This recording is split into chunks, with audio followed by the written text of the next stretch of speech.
Alright, welcome back to part 2 of the Blind Dead series. So, today we're obviously going to be talking about the Return of the Blind Dead, or also known as Return of the Evil Dead, on this DVD, which is kind of funny. I'll explain that in just a little bit, but it is kind of funny that they chose to name it Return of the Evil Dead. Of course, this was way before, Evil Dead had come out. This was from 1973, but I'll show you the DVD. This is the Blue Underground version from the Blind Dead collection. It's probably the same one that's in the Coffin box set that they've released, that's been out for a long time. But I don't have that. I just have them all individually. And then I'll show you the inside. But this one also has, just like the first one, Tombs of the Blind Dead, it has English version and the Spanish version, which I think is cool. And once again, just like the first movie, this one, the English version has a few things cut. It's not anything that's super noticeable, but unless you're really, unless I guess you watch them back to back, I'm sure you'd notice it. Excuse me, I'm gonna get some water. But I don't think it's nothing major. I didn't really notice, going back to watch it, and like I said in the last video, I'm gonna be talking about the English version of this.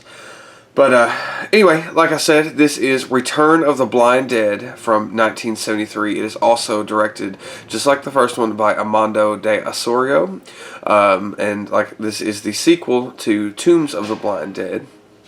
You could say that loosely, because honestly, this one is more of a remake in a way, and I'll get into that, in just a minute. And this one stars Tony Kendall, Loli Tovar, I believe is how you say that, Frank Branya, and Fernando Sancho. And I don't know if Joseph Thelman is in this, and he plays Juan, and he actually is in the first movie, and he plays Pedro. And there's a couple recurring cast members in this, and that's kind of why I said this is almost like a remake. And like I said, that's why it's funny. It's called Return of the Evil Dead, because it very much does like what Evil Dead 2 did, and that's basically retell the events of the first movie in a different way. And again, that's kind of what this one does. So it starts out much like the first one, the English version, where you see you have the Knights Templar, and they are going through this ritual, and they're torturing this woman, and they're rounded up by this mob, and they're killed. And so right there, as soon as we start, they're kind of changing the lore a little bit to the Blind Dead, which I don't mind. It doesn't bother me at all, and it's just it's a slight change. It's nothing major. I'm not going to spoil it, but they did, give you a little bit of a change there. So that's kind of immediately where they start. And then we get into the movie, and we are introduced to, Juan comes into play. And like I said, he plays Pedro in the first movie. And he's basically just... You think he has a very minor role in the first movie. That's the only reason I'm talking about him here. But in this movie, you think he's going to have a much larger role. But then his role just kind of fizzles out, for reasons. And you'll see in the film. But I thought that was really interesting that they chose to recast him. And so... we get kind of our first kills. They run, they run into the Blind Dead. The Blind Dead just kind of raise from the grave, and start wreaking havoc. And so we cut to this town, and they're having this festival, some kind of holiday festival, and the Blind Dead, the Templar Knights, zombie mummy things, they're zombies, but they end up showing up and basically crashing the party, killing everyone in the town except for a small group of people who hold up in like a church, and the Blind Dead just kind of hold them siege. So that's pretty much kind of the plot of the movie, the plot rundown. It's fairly simple, and like I said, I'll say this again, it serves as sort of a remake or retelling of the first movie, very much in the same vein as the Evil Dead 2 did, for The Evil Dead. Again, many years earlier. This was in '73. But I do like this movie. You could definitely and you know, as far as I say a remake, I'll put it like this: you could actually, since there's 4 of these movies, you could actually watch this one first. You could probably skip Tombs of the Blind Dead, but I wouldn't because it's enjoyable. But this one does do a little bit better than Tombs of the Blind Dead. You get a lot more of the Blind Dead. You get a lot more action with them in this movie, which I really like that. You know, you just see them a lot more. They do a lot more. They play around with the fact that they're blind just a little bit more, not much. You know, you don't get, you know, that's still not a main kind of thread behind it. Maybe that's why it's not called, this DVD copy is not called Return of the Blind Dead. But anyway, so you know, that's really cool. I really like the setting, you know, and I like how our characters, the main cast, is kind of under siege and they can't really go anywhere. And the Blind Dead, because they've just kind of come in and wreaked havoc on this town. And there's just a bigger setting. There's a lot more going on. It is very much, you know, very much like the first movie in the fact that you get, you know, the same music, you know, the zombies, they still look the same. They're just as creepy and also cheesy as in the first movie. And there's even some reused footage from the first movie. So, and it's, again, if it's one of those things, if you were to just watch this one first, you probably wouldn't even notice. But I just thought that was funny how they decided to reuse some of the footage, like especially the footage where the Blind Dead are on horseback. You know, they reused a few shots like that. But again, it's not too bad. I think it's funny, and I think it kind of goes with the aesthetic. And like I said, the Blind Dead are just kind of creepy, and there's this really interesting atmosphere behind this whole movie. And you know, great music, great setting. The actors are not great. You know, there's not, you know, the dubbing in this movie is not so great if you're watching the English version. But again, that's it's not a problem for me. It doesn't bother me. You know, it's part of the charm of these movies. Part of the reason I love them. And I think they're a piece of history. And I can't, you know, to talk enough about how much I love the design of the Templar Knight zombies. I think they look so cool. They're just these creepy, undead, you know, just skeletons in these old ratty robes. And you know, again, like I said, they tell a little bit more. They change the lore a little bit in this one, not much, and I don't mind it. I think I prefer the way that they told the story of the temple. I mean, it's pretty much the same, but you know, there's just one big, you know, little detail in there that's changed. And you know, I've kind of liked the way they explained it in the first movie a little bit better. But like I said, this one again could kind of be a remake, so you know, I guess it inherits the first film. But I don't think you should skip that one. You know, they're a great, fun little watch together.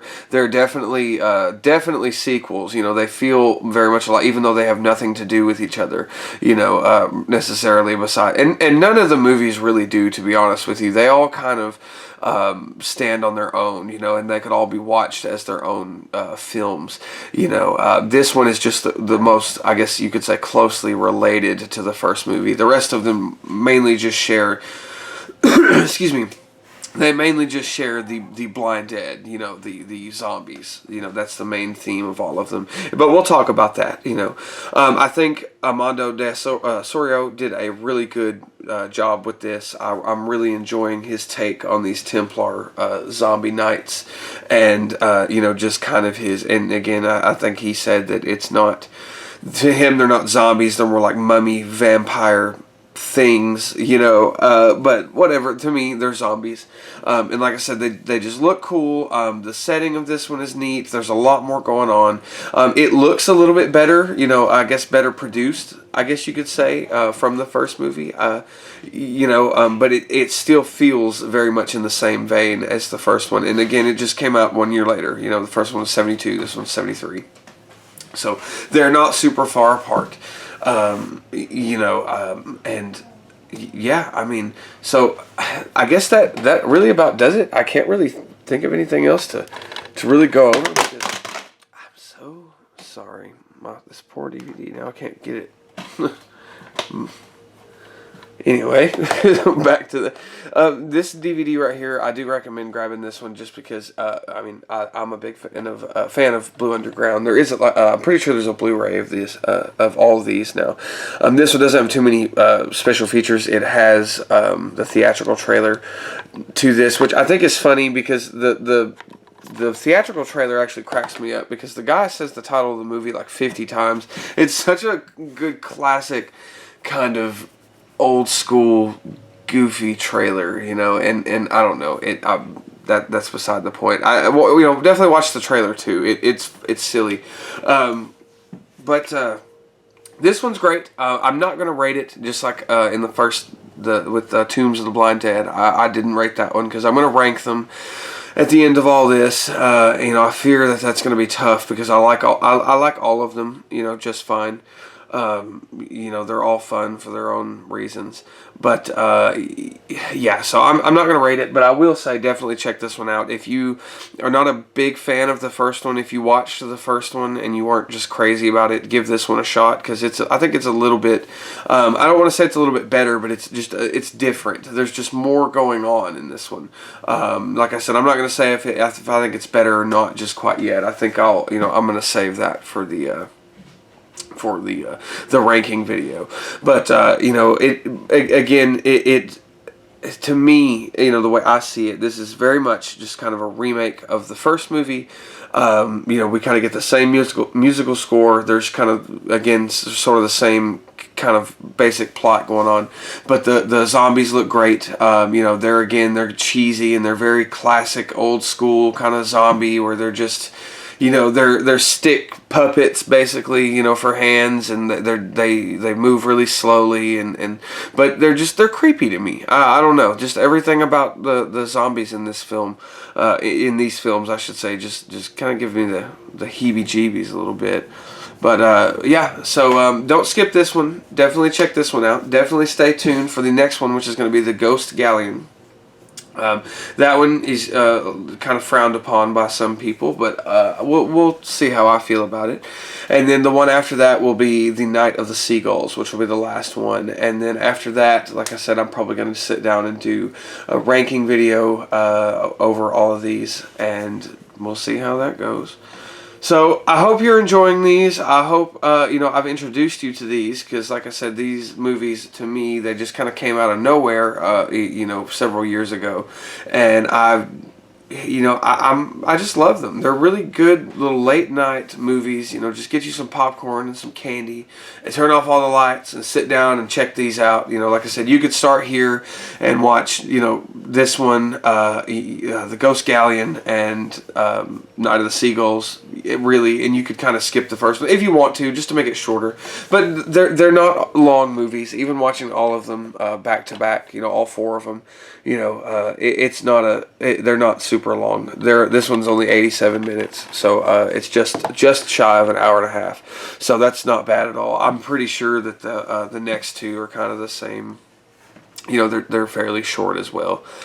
So yeah, like I said, once again, absolutely check these movies out. Stay tuned for the Ghost Galleon. That one is going to be next, and followed by Night of the Seagulls. And I hope you're enjoying this series. I hope you would like, or I'm hoping you're enjoying watching these if you're watching them along with us. And if you have any series recommendations that you'd like to see or anything that you'd like to talk about, leave that down below.